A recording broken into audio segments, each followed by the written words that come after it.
Pourquoi et comment utiliser des auxiliaires? En musique, c'est quelque chose d'essentiel et ici, pour ce faire, j'ai préparé une courte musique d'à peu près un peu moins d'une minute à l'intérieur de l'application Apple Logic et sur laquelle j'utilise uniquement des instruments qui appartiennent à l'application. Et c'est une façon d'essayer de comprendre comment l'élément qu'on va ajouter permet de colorer la nature de l'instrument. Et donc, on peut utiliser soit par piste individuelle ou encore en l'assignant l'ensemble par le biais des bus ou des auxiliaires. C'est quelque chose d'essentiel, simple et compliqué. Et sachez qu'en informatique, il n'y a pas qu'un chemin pour se rendre au carrefour et tous les chemins sont bons. Je vous en présente un aujourd'hui. Donc voilà. J'ai utilisé des instruments donc, qui appartiennent à l'application Logic. Vous entendez ici la contrebasse. Donc, elle se retrouve ici. Quand je la sélectionne, on voit que sa fenêtre d'affichage appartient à gauche ici, où on voit réglage, EQ pour égalisation. Effet MIDI qui concerne principalement des éléments qui appartiennent au MIDI, donc l'arpégiateur, des choses comme ça. On a la sélection de l'échantillon qui est choisi, l'instrument virtuel qui s'appelle Sampler, à l'intérieur duquel j'ai choisi, moi, la préconfiguration Upright Jazz Bass. Puis vous voyez que belle profondeur. Certains éléments nous permettent de modifier la nature du son, mais ce qu'on souhaite faire aujourd'hui, c'est donc comment appliquer quelque chose d'externe, un élément, à cette piste, ou enfin à l'ensemble des pistes. Donc, les effets audio, vous allez les retrouver ici. C'est un peu la même chose avec effet MIDI. En cliquant sur la petite fenêtre, vous allez voir un ensemble de propositions qui sont disons, assez complète, qui part de l'amplificateur, la pédale, si vous utilisez un instrument, une guitare externe, delay, distorsion dynamique, imaging, modulation. Tiens, pour le but de l'exemple aujourd'hui, je vais aller chercher un chorus appliqué uniquement à l'instrument qui s'appelle contrebasse. Envoyé. Si je le mets un petit peu plus... C'est un bel effet qui donne une rondeur, qui va aller chercher une image particulière de cet instrument.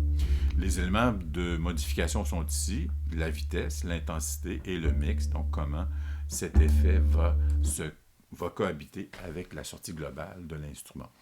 Ce que je viens de faire ici, je viens d'appliquer à l'instrument contrebasse un effet qui s'appelle chorus, qui n'appartient qu'à cette piste. Si je souhaite l'appliquer ou avoir un effet sur lequel je pourrais prendre n'importe quel instrument que je vais retrouver ici et avoir accès à l'appliquer, c'est par le biais des auxiliaires. Pour créer un auxiliaire, on va les voir ici. On voit ici « Envoi », il est ici. Et vous voyez qu'il y a quand même une quantité impressionnante. On a une première sélection de bus, de 32 bus possibles, avec encore là d'autres familles ou d'autres catégories en dessous, jusqu'à 256. Alors c'est assez complet. C'est assez rare qu'on se autant que ça, mais il n'y a pas de limite en informatique. Donc, moi, ce que j'aime bien, quand je souhaite appliquer un envoi, soit une piste ou un ensemble de pistes, j'aime bien procéder par le biais du petit icône ici qui représente la console. On voit que ce sont des potentiomètres. Tiens, je vais tasser ça, on n'a plus vraiment besoin. Et j'avais encore l'instrument sélectionné contrebasse. Ce que je viens de faire ici à la gauche, que je le fasse à la gauche ou encore dans le volet console, on aura exactement le même résultat. Je peux aller chercher ici Envoi. Je vois ici en cliquant sur la fenêtre, je vais chercher, disons, bus 1. Voilà.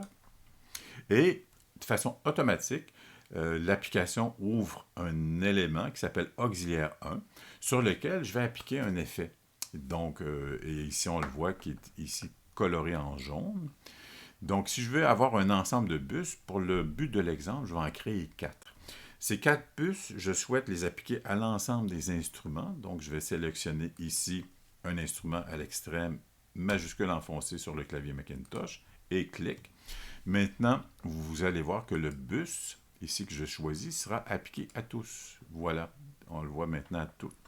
Et que je vais celui-ci ou celui-là, ça ne fait pas de différence. Je vais en mettre 4. Bus numéro 2, bus numéro 3 et bus numéro 4. Voilà, vous voyez qu'il n'y a pas de limite. À chaque fois, donc, un bus est créé ou sélectionné, on a ici, par défaut, auxiliaire 1 à 4 en jaune, donc il nous permet d'avoir une catégorie visuellement plus facile à identifier. L'important maintenant, c'est de choisir qu'est-ce que je veux mettre dans l'effet numéro 1, l'auxiliaire 1, donc qui pourra être accessible à l'ensemble. Parce que je mets là, j'aurai accès à l'envoi par les petits potentiomètres qui appartiennent à la tranche de chaque console. Donc, tiens, à titre d'exemple, je vais mettre un reverb pour qu'on puisse bien l'entendre, puis je vais exagérer avec quelque chose Silver Web. Voilà, ici. Donc, j'ai personne là qui sont intégrés à celui-là. Je vais prendre le piano classique que j'ai ici. Vous l'entendez, donc sans aucun effet. Maintenant, le piano classique, c'est dans le bus numéro 1. Vous voyez le potentiomètre qui est ici. Donc, vous voyez que l'injection est importante. Je vais exagérer encore. On voit que le reverb est là. Mais si je vais chercher, par exemple, le vibraphone, vous voyez qu'il est sec, il n'y a aucun effet qui est intégré à cet instrument. Si je souhaite que le vibraphone ait un envoi à ce choix de l'auxiliaire 1, je vais simplement avec son potentiomètre et vous voyez qu'il est là. Si je souhaite faire la même chose avec le bus numéro 2, alors ici, je peux le fermer. Je vais aller chercher dans le bus numéro 2, l'auxiliaire 2. Je vais aller chercher un autre effet qui concerne... je vais aller dans modulation. Je vais prendre encore là un flange, donc stéréo. Donc, encore une fois, si je souhaite actionner le vibraphone pour l'envoi à cette unité, donc qui est dans l'auxiliaire 2, je le vois ici, apparaît bus 2, flange auxiliaire 2. Je vais aller chercher son petit potentiomètre et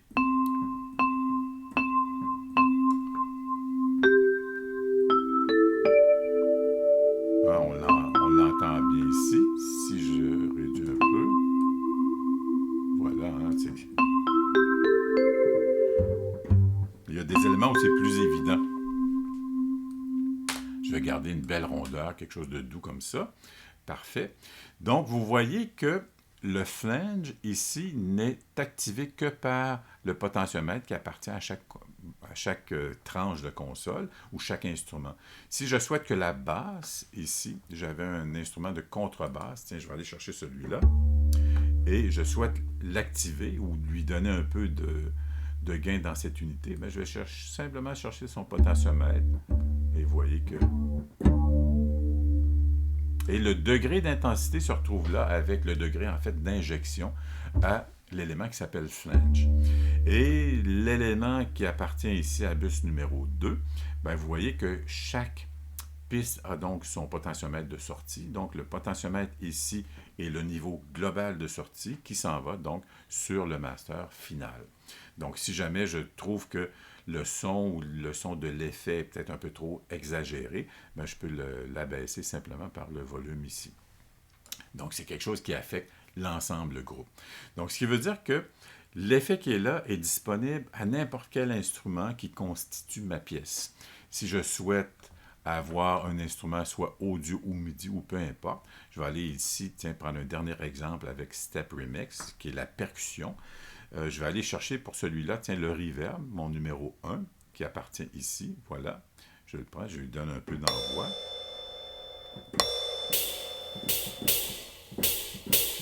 On voit qu'il est plus présent. Un dernier effet, je vais aller chercher ici numéro 3, bus 3, je vais aller chercher, délai. J'aime bien le stéréo délai,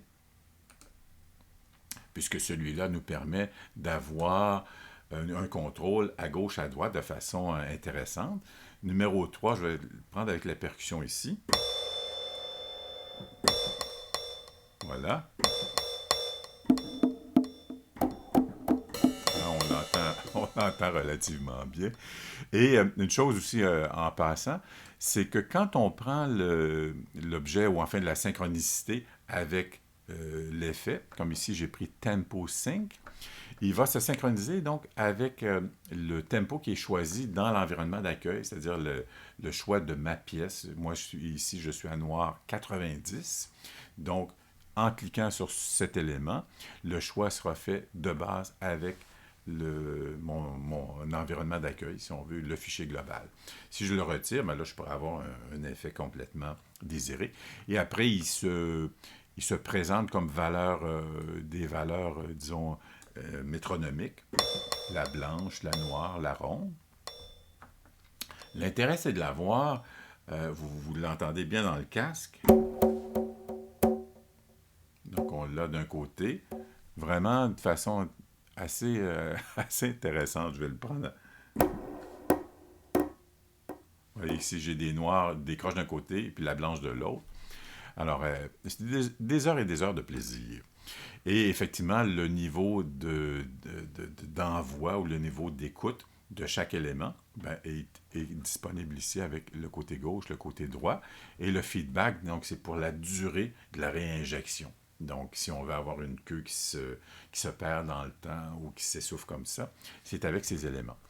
Donc, vous voyez qu'avec quelle simplicité c'est possible d'intégrer à une pièce de musique des choix qui concernent l'utilisation d'auxiliaires, où là, on va choisir en fonction de chaque piste le niveau d'injection dans cet élément qui s'appelle auxiliaire 1 jusqu'à X, Y, Z, et à l'intérieur desquels vous avez ici l'effet désiré.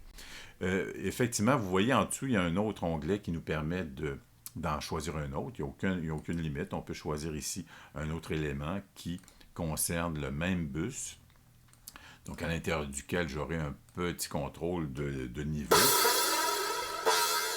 Voilà.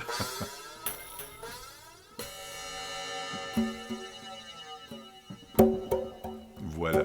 Pour retirer l'affichage de la console, simplement en désélectionnant cet élément. Et vous avez ici donc une piste. Je ne l'ai pas fait jouer. Tiens, je vais la faire jouer.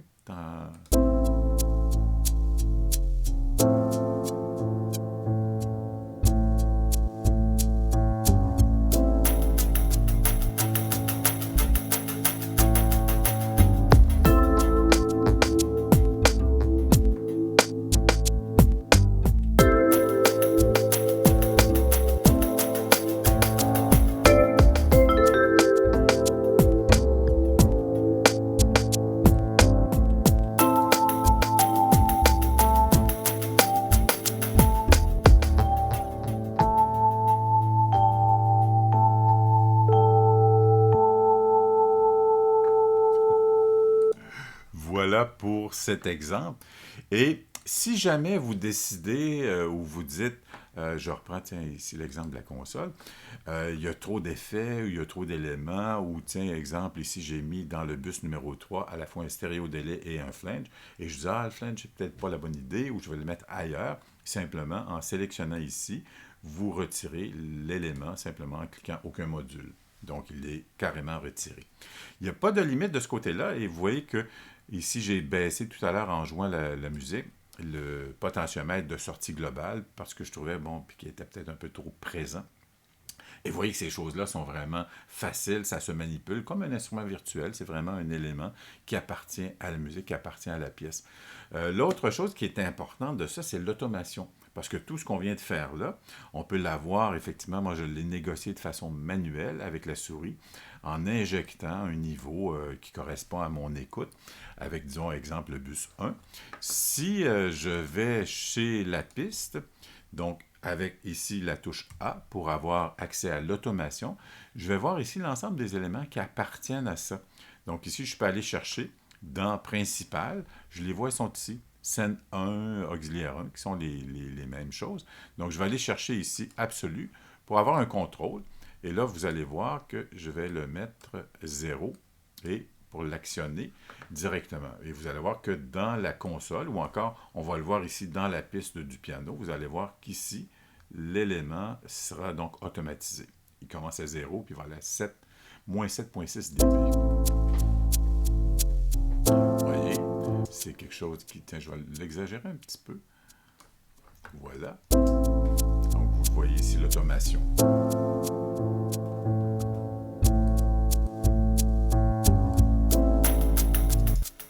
Donc, l'avantage de ça, c'est que par moment, si vous vous dites, ah oui, mais le reverb, ou c'est-à-dire le chorus, j'aimerais l'avoir, mais juste pour tel type d'accord ou tel moment dans la pièce, mais vous voyez qu'avec l'automation, c'est possible d'envoyer un montant d'injection à l'intérieur de l'auxiliaire. Donc, ces éléments, tout est, il est possible de tout automatiser en musique et à l'intérieur de cette piste, via la touche A sur le clavier Macintosh, on a accès à automation. On peut l'avoir avec la touche A ou encore en sélectionnant le petit icône ici qui nous rappelle effectivement la fonction de ce choix, donc d'automation qui nous permet donc de négocier à peu près tout. Là, on vient de le voir avec les bus, ça se fait avec le volume, ça se fait avec la panoramisation. Vous voyez qu'ici, le volume global, je pourrais l'avoir comme ça. Et voilà, je pourrais baisser l'instrument. Vous voyez qu'en négociant cet élément, c'est ce potentiomètre ici qui joue. Voilà. Si je l'amène comme ça, vous voyez qu'en négociant, les valeurs qui sont ici apparaissent ici et ça apparaît aussi également au potentiomètre ici. Si je prends la piste 1, vous allez voir que, tiens, je vais le mettre à 0. Donc, vous voyez, voilà, le potentiomètre bouge de manière à créer donc cette automation. C'est quelque chose qui va vraiment donner un contrôle presque chirurgical à la musique. Puis moi, j'aime bien quand on travaille dans un environnement informatique où on veut avoir le contrôle sur à peu près tout, ben, c'est avec cette fonction qu'on le trouve. Ce qu'on vient de faire là, avec les bus, avec les éléments ici qui concernent des instruments virtuels, est aussi vrai dans l'audio. Si je vais à titre d'exemple, là, je suis sur Apple Logic, je vais chercher dans les boucles, je vais regarder, tiens, un autre rythme. Voici. Si je dis parfait, je choisis ce rythme, bingo, je le sélectionne. Quand il est bleu, bien, vous voyez qu'ici l'icône représente un élément audio et quand c'est vert, ça représente un élément MIDI, donc à l'intérieur duquel on pourra négocier certains éléments, comme les autres sons qui appartiennent ici. Donc celui-ci, ce qu'on vient de faire, donc je viens de créer une boucle, l'intégrer à l'application, et exactement comme on le fait avec les autres, je peux aller rechercher l'envoi. Donc, je peux aller chercher ici avec les envois numéro 1. Numéro 1, j'avais mis, je pense, numéro 1, reverb. Alors, ce qu'on vient de faire avec les pistes MIDI, c'est exactement la même chose, qu'on soit en MIDI ou en audio. Ici, je vais prendre la piste de percussion que je viens de créer avec l'audio. J'envoie un niveau d'injection dans le bus 1, c'est-à-dire le bus 1 qui sera l'auxiliaire 1, qui concerne quel effet? Silver Reverb. Si je veux avoir un peu de flange ou de délai, tiens, je vais aller chercher le numéro 3 ici.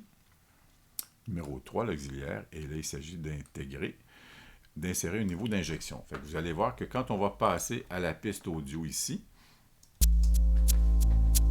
on aura le résultat de notre travail.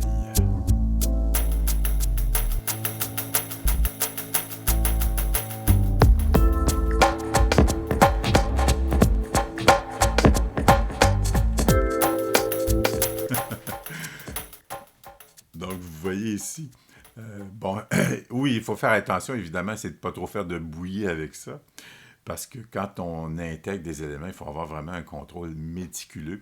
Ici, dans celui-là, si je reviens un peu à l'arrière pour voir, je l'ai mis auxiliaire 3. Qu'est-ce que j'avais en auxiliaire 3? Vous voyez, j'ai un feedback qui est peut-être un peu trop présent pour les éléments qui appartiennent à cet élément. Donc, effectivement, c'est pas n'importe quoi, n'importe quand, c'est beaucoup de jeux d'essais et d'erreurs, mais l'informatique, c'est fantastique puisque on ne brise, on n'essuie jamais rien. En fait, tout est possible à recommencer ou retravailler ou repositionner.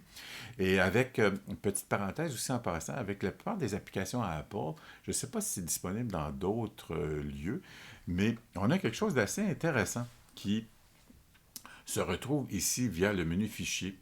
L'application, à l'occasion, au fur et à mesure qu'on travaille, va faire des sauvegardes un peu invisibles, en dessous, en cache, pour nous permettre de donner des étapes à notre travail. Et si jamais on a fait un ensemble d'actions et qu'on dit « Ah, ben finalement, ça serait trop long de revenir en arrière avec la touche Undo, donc annuler », ben, on peut revenir ici à un ensemble d'éléments qui ont déjà été sauvegardés, soit par une action, c'est-à-dire que j'ai fait commande S pour sauvegarder le fichier ou encore qui se fait de façon automatique. Donc, on peut revenir avec des sauvegardes, revenir en arrière avec un bloc comme tel plutôt que d'annuler certaines opérations une à une, donc à la pièce. C'est quelque chose qui est, je ne pourrais pas dire que c'est unique à Apple, mais on le retrouve dans beaucoup de leurs applications. On l'a ici avec Apple Logic. Évidemment, c'est le cœur même de la sauvegarde globale du disque dur de l'ordinateur avec le système Time Machine, qui est vraiment inspiré de ça. Mais on le retrouve aussi, je pense, sur Pages, certains logiciels comme ça. Donc, ce n'est pas le but de ce qu'on parle aujourd'hui, mais ça me tentait de glisser un peu cette petite information. Une fois donc que vous aurez terminé votre pièce et terminé les choix, l'autre point, quand on arrive ici à la fin, disons, je vais choisir le piano. Ici, la piste maîtresse, on a un ensemble d'éléments qu'on peut encore là intégrer, qui font partie de l'ensemble global qui affecteront tout le fichier, toutes les pistes qui sont intégrées. Donc, généralement, quand on arrive là, c'est vraiment l'option dernière avec un égalisateur, exciter, multiplier pour des fois donner un peu plus de gain à certaines banques de fréquences, limiteur qui est le contraire, puis compresseur pour nous éviter d'avoir des surcharges en décibels par moment ou en certains cas ou enfin à certaines attaques. Donc, tous ces éléments appartiennent à la piste maîtresse. Et une fois que vous avez terminé, vous avez sélectionné votre piste avec le petit baromètre ici en jaune qui se sélectionne ou se désactive en fonction du clic. Donc, ici, il couvre l'ensemble de la pièce complète, l'ensemble complet. Donc, vous l'avez sélectionné et en appuyant sur le BNCE, qui veut dire Bounce, alors tout ce qui est dessous ce baromètre sera donc compilé en une version que vous aurez choisie à la fenêtre ici, soit un format de fichier WAV, qui est le plus répandu, qui est sans compression, 16 bits, 44,1, qui est l'équivalent de la qualité CD. Donc, vous l'avez sans d'autres formats, AIFF qui est Audio International File Format et CAF qui est un autre mode qui appartient à Apple de compression.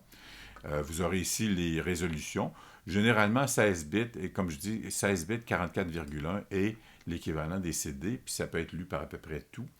Et ça peut aller sur une clé USB, etc. Mais vous aurez d'autres fréquences d'échantillonnage, dépendamment du lieu d'écoute. Ça peut aller jusqu'à 192 000 MHz, qui est quand même de luxe. Alors, vous avez ici des destinations PCM qui correspondent aux choix qui sont là. Le MP3 qui est une version qui sera compressée. Et simplement en cliquant sur OK, vous lancez la réalisation de ce fichier stéréo qui ici ne sera pas normalisé. Alors, donc c'est une façon pour nous permettre d'avoir accès à l'ensemble global du fichier et qui vous permet sous l'onglet de ce baromètre, donc d'avoir accès à cet ensemble. J'espère donc que la capsule vous a plu. Et gênez-vous pas pour, à l'occasion, aller sur mon site, donc denisdion.ca. Et je termine en vous souhaitant donc une bonne inspiration, une bonne écoute et surtout une bonne suite. Merci, à très bientôt. Au revoir.